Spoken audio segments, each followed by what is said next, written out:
A paz do Senhor para todos os irmãos. Estamos aqui para gravarmos mais uma lição. Agradecer ao nosso pastor Fábio Tuponi, agradecer aos nossos superintendentes, nosso irmão Aguiar, juntamente com nosso irmão Ronaldo. Que Deus abençoe este setor, que as bênçãos do Senhor estejam sobre as nossas vidas. Chegamos, irmãos, em mais uma lição com um tema extraordinário, que é a lição de número 13, o novo homem em Jesus Cristo. Que bonito! O novo homem em Jesus Cristo. Antes de nós entrarmos na lição, eu gostaria de fazer um resumo daquilo que nós estudamos neste trimestre. A nossa primeira lição foi Adão, o primeiro homem. A nossa segunda lição, a criação de Eva, a primeira mulher. A terceira lição, a natureza do ser humano. A quarta, os atributos do ser humano. A quinta, a unidade da raça humana. A sexta, a sexualidade humana. A sétima, a queda do ser humano. A oitava, o início da civilização humana. A nona, o primeiro projeto de globalismo. A décima, só o Evangelho muda a cultura humana. 11ª, o homem do pecado. 12ª, Jesus, o homem perfeito. E a 13ª, que é finalizando este trimestre e já pedindo a bênção de Deus para o próximo trimestre, para o nosso elevo espiritual e crescimento no nosso conhecimento, que a bênção de Deus venha estar sobre as nossas vidas.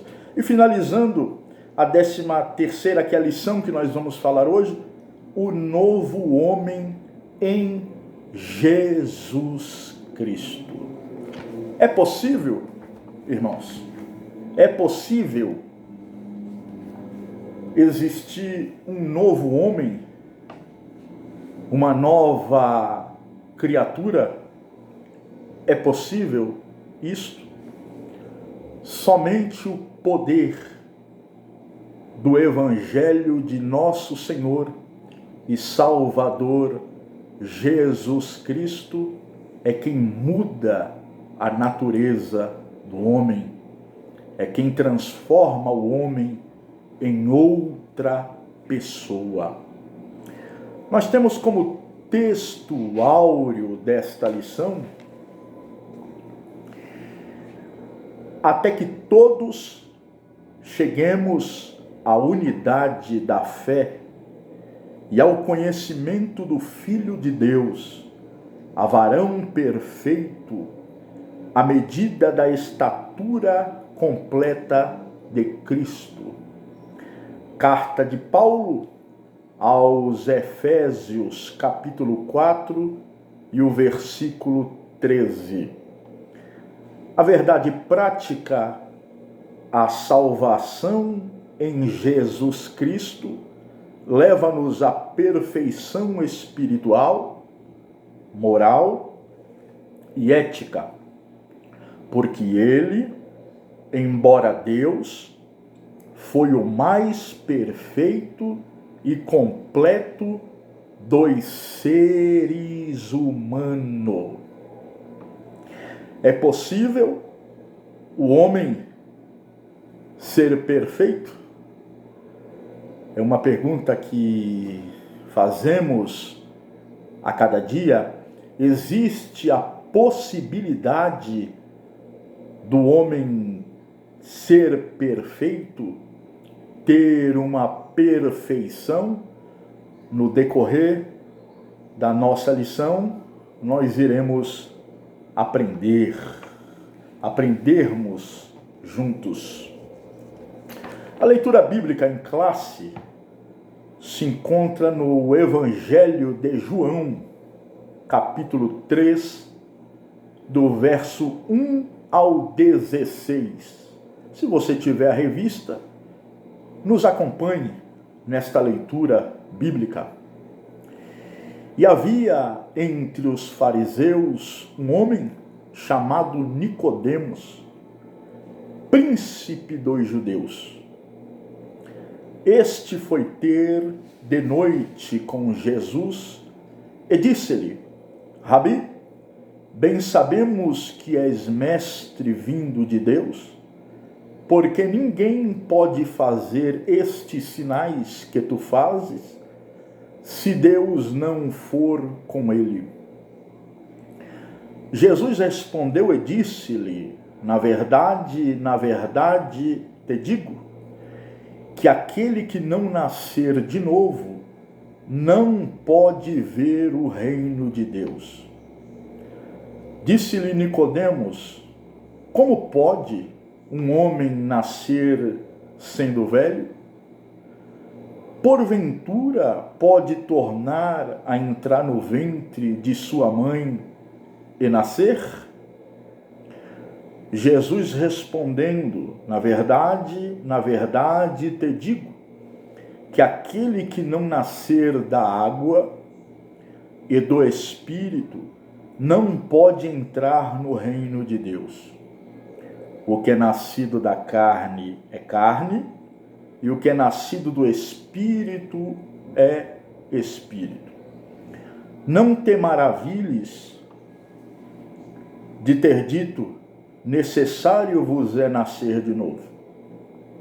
O vento assopra onde quer, e ouves a sua voz, mas não sabeis de onde vem, nem para onde vai. Assim é todo aquele que é nascido do Espírito.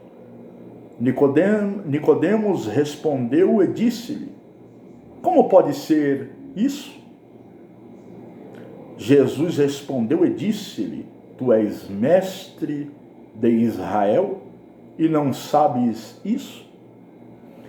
Na verdade te digo que nós dizemos o que sabemos e testificamos o que vimos, e não aceitais o nosso testemunho. Se vos falei de coisas terrestres e não crestes, como crereis se vos falar das celestiais? Ora, ninguém subiu ao céu senão o que desceu do céu, o Filho do homem que está no céu. E como Moisés levantou a serpente no deserto, assim importa que o Filho do homem seja levantado, para que todo aquele que nele crê não pereça, mas tenha a vida eterna. Porque Deus amou o mundo de tal maneira que deu seu Filho unigênito, para que todo aquele que nele crê não pereça, mas tenha a vida eterna. Glória a Deus por essa palavra maravilhosa. Mas, irmãos, eu gostaria, neste texto que nós lemos, de observar alguns pontos nesta palavra. Nicodemos, ele era o príncipe dos judeus. Ele era um mestre, Nicodemos. E se você observar o texto, o grego, ele nos mostra isso, a língua grega. O Antigo Testamento ele foi escrito no hebraico e também no aramaico, alguns versículos. E o Novo Testamento ele fora escrito no grego. O que dá-se a entender aqui neste texto é que Nicodemos ele chega com uma ironia a Cristo.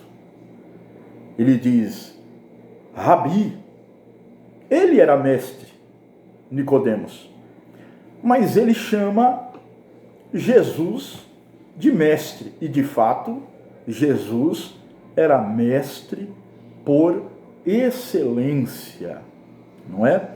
Mas o que dá-se a entender aqui é que ele chega com uma certa ironia em cima de Jesus.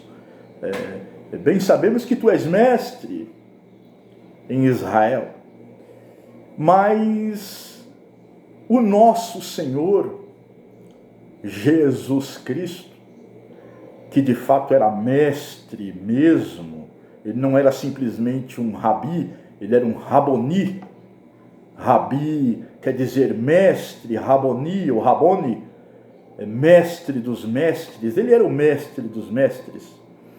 E ele dá uma aula para Nicodemos acerca do novo nascimento, acerca de uma doutrina que nós chamamos na soteriologia de regeneração. Jesus dá uma aula para Nicodemos acerca do homem nascer de novo, não é? E os irmãos observe que o texto aparece algumas vezes repetindo a palavra em verdade, em verdade.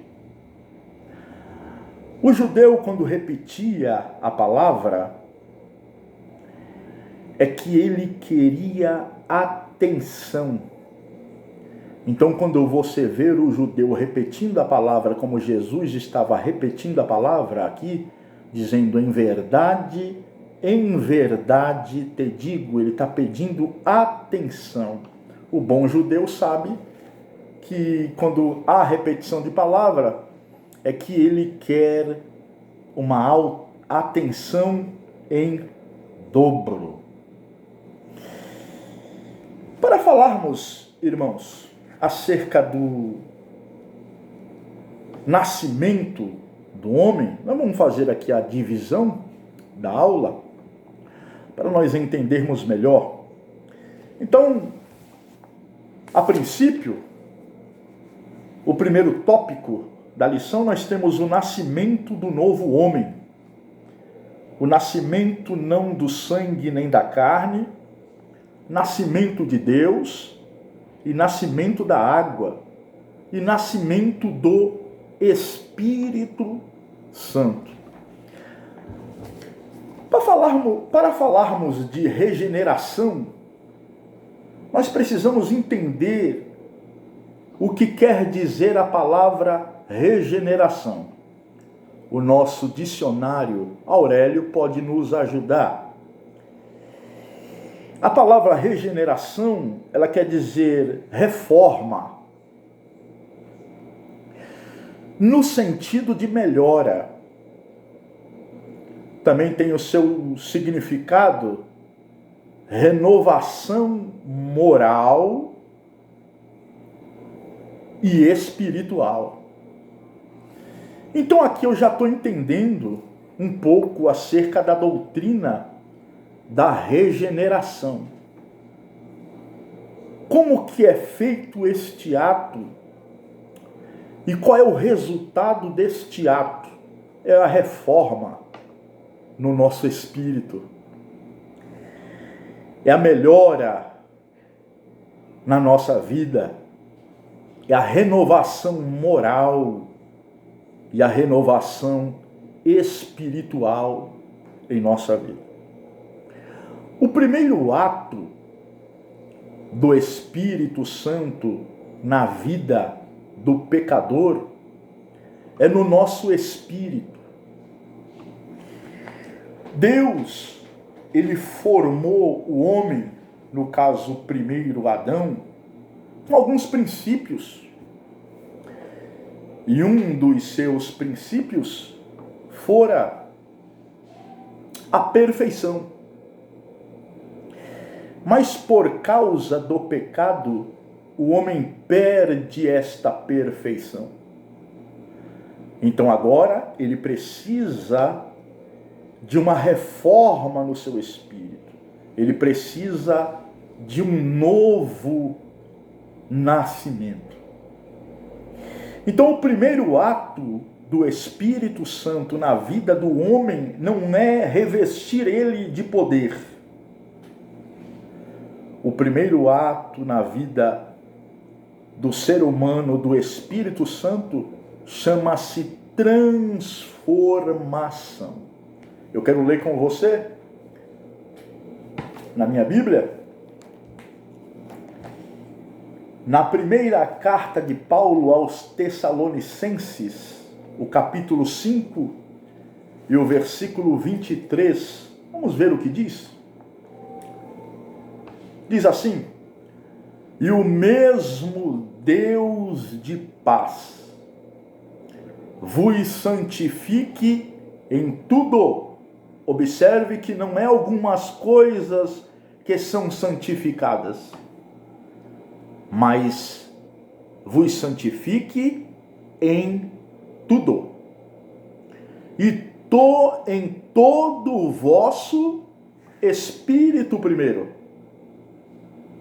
Depois, alma. E depois, corpo.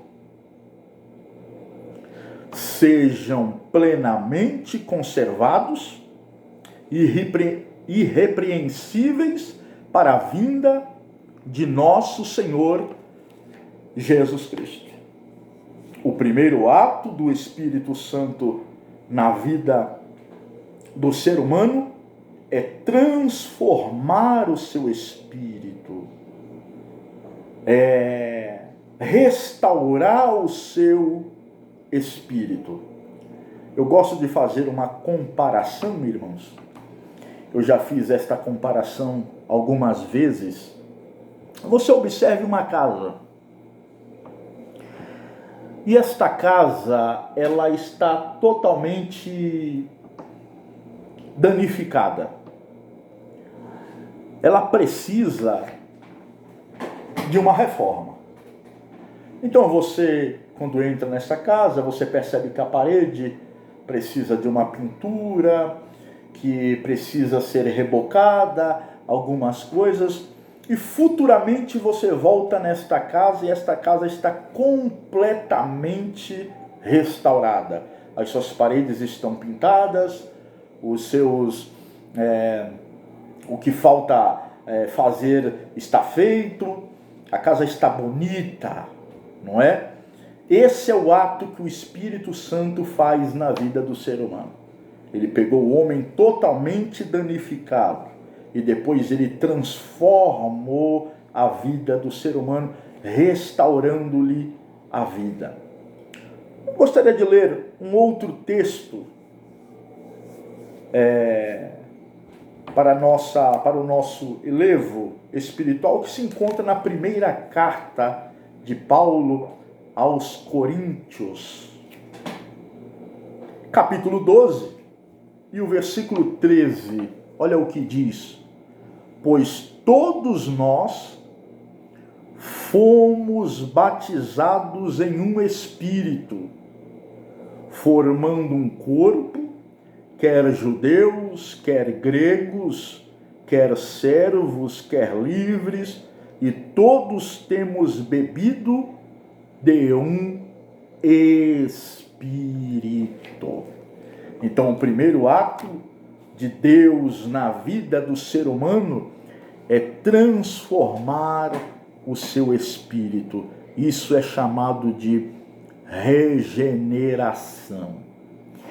É importante nós observarmos e lembrarmos que a regeneração ela é um ato instantâneo.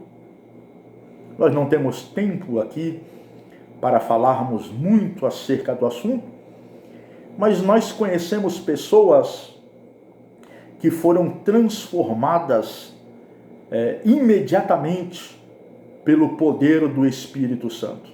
Foram transformadas. O Senhor a transformou. Ela praticava imoralidades e hoje não pratica mais. Ela roubava, hoje ela não rouba mais. Ela não tinha uma vida exemplar, mas hoje ela já tem uma vida exemplar. O que é isso? É o Espírito Santo quem transformou a vida desta pessoa. O primeiro Adão era perfeito na sua vida espiritual, na sua vida moral e na sua ética. O propósito do Espírito é restabelecer isso para nós, na nossa vida espiritual, na nossa vida moral e na nossa vida ética.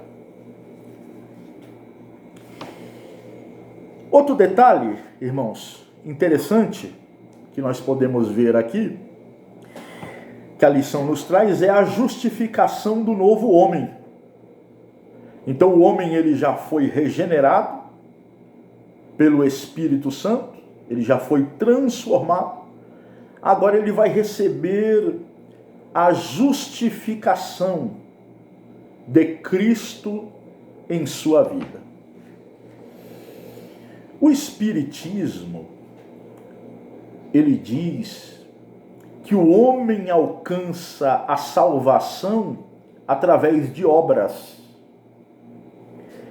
através daquilo que eles chamam de caridade. O que é caridade? É o amor. Então eles entendem que praticando boas obras, eles serão salvos, eles serão livres da condenação eterna.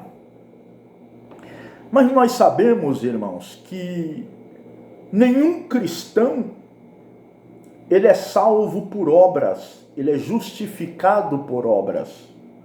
Nós somos justificados pela fé em nosso Senhor e Salvador Jesus Cristo. Existem duas palavras no direito. Na nossa escola nós temos juristas que vão entender o que eu quero dizer. No direito existem duas palavras. Existe a palavra anistia e existe a palavra graça. São dois benefícios que são dados. A anistia é um benefício concedido pelo Congresso Nacional com a sanção do presidente da República, por meio do qual se perdoa a prática de um ato criminoso. Isso é concedido pelo presidente da República para perdoar a prática de um criminoso.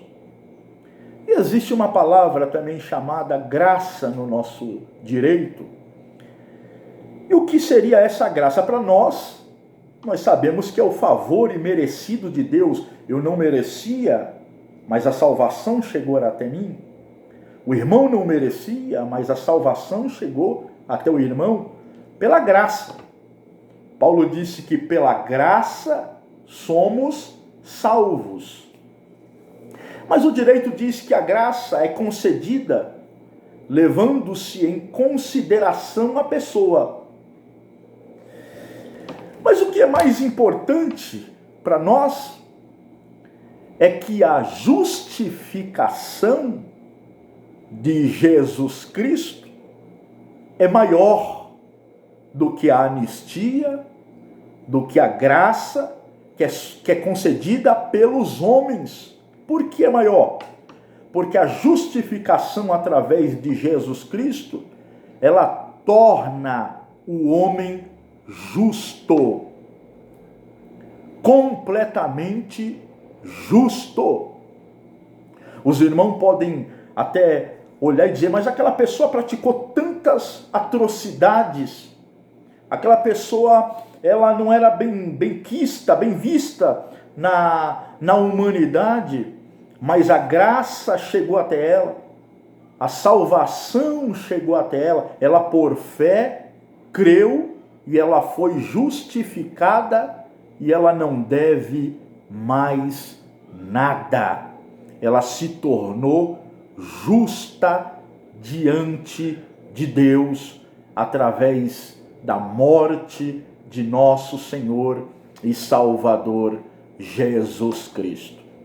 É bom nós lembrarmos que uma das razões da reforma protestante que Martinho Lutero se levanta contra a Igreja Católica são a causa das indulgências.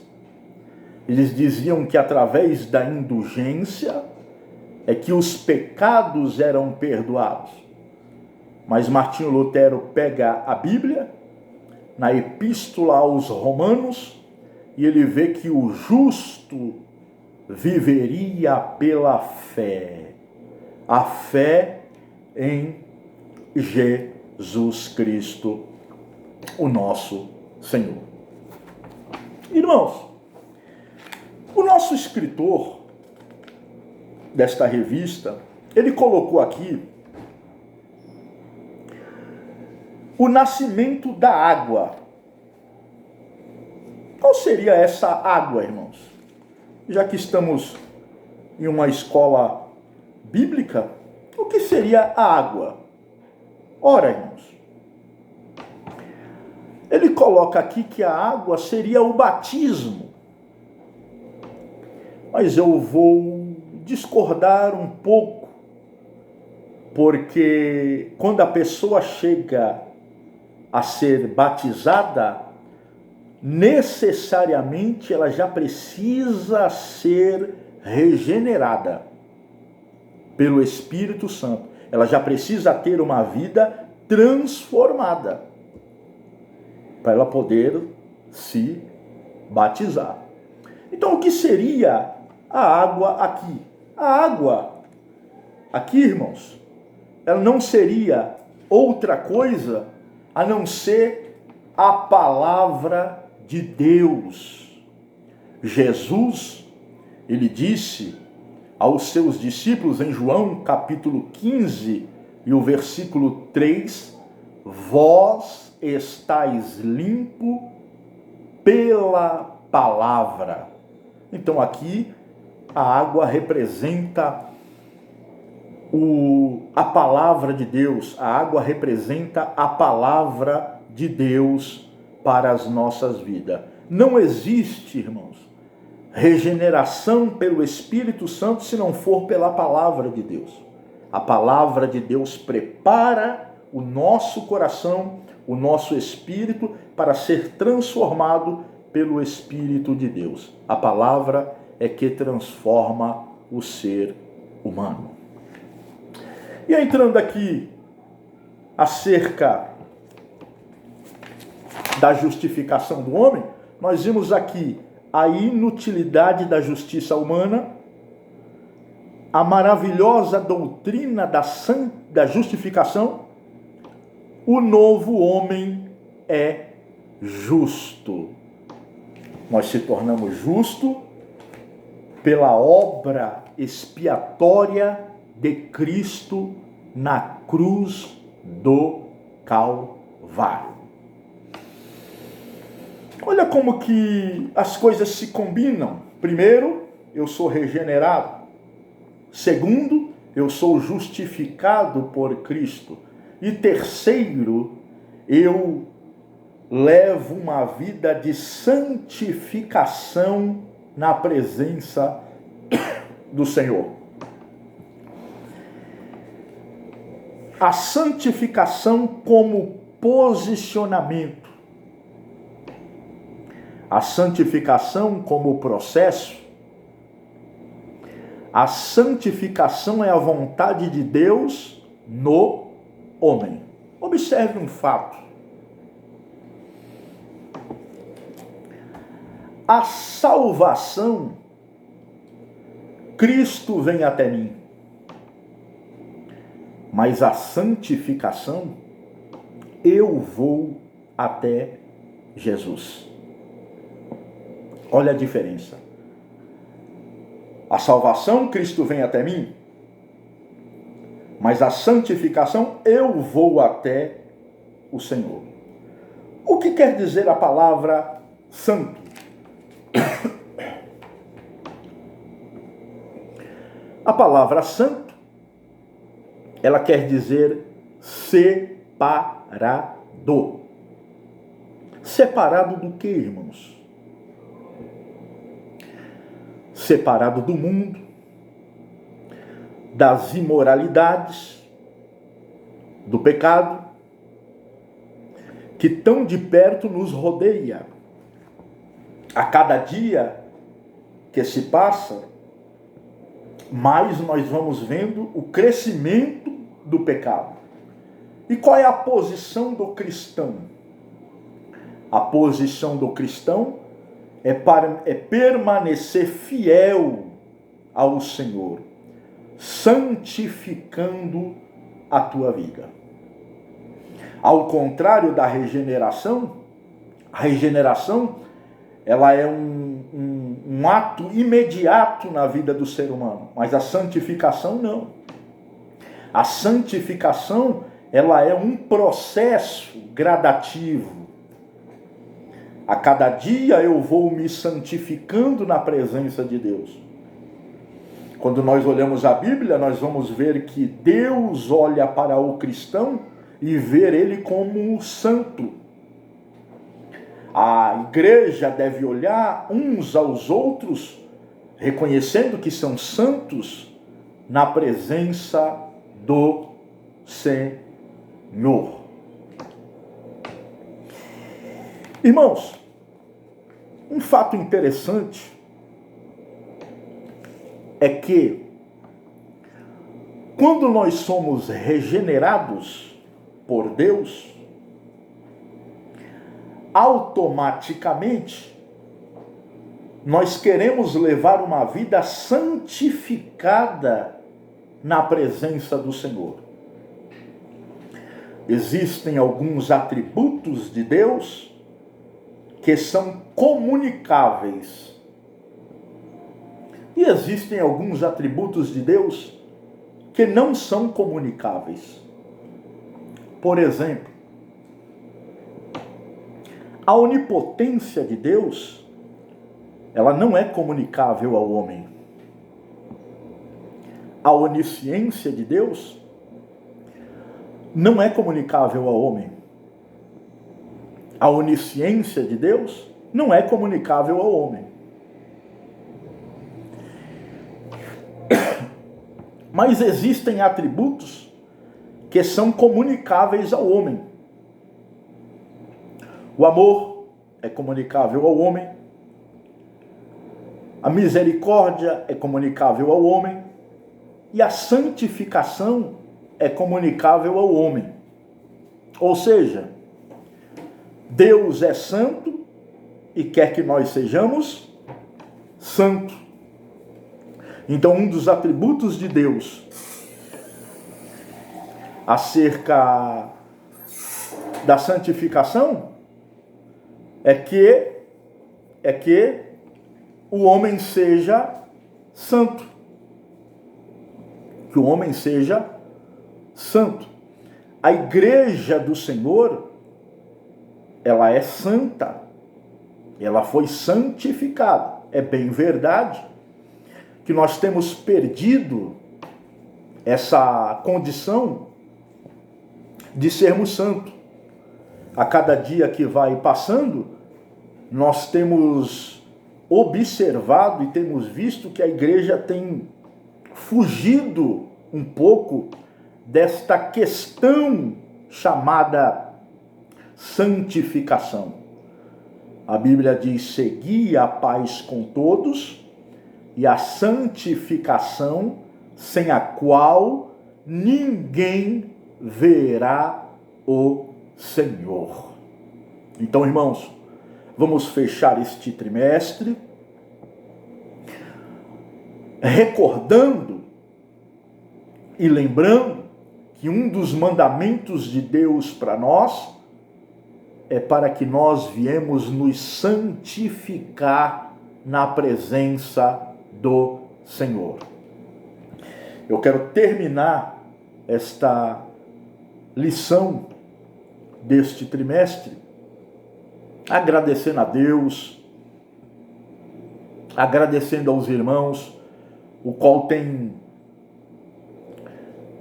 assistido o vídeo que nós temos postado da lição.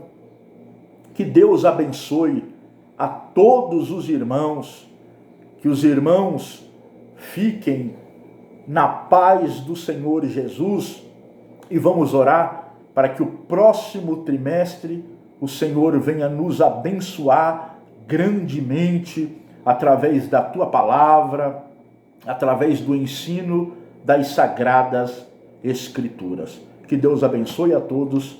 Um abraço a todos.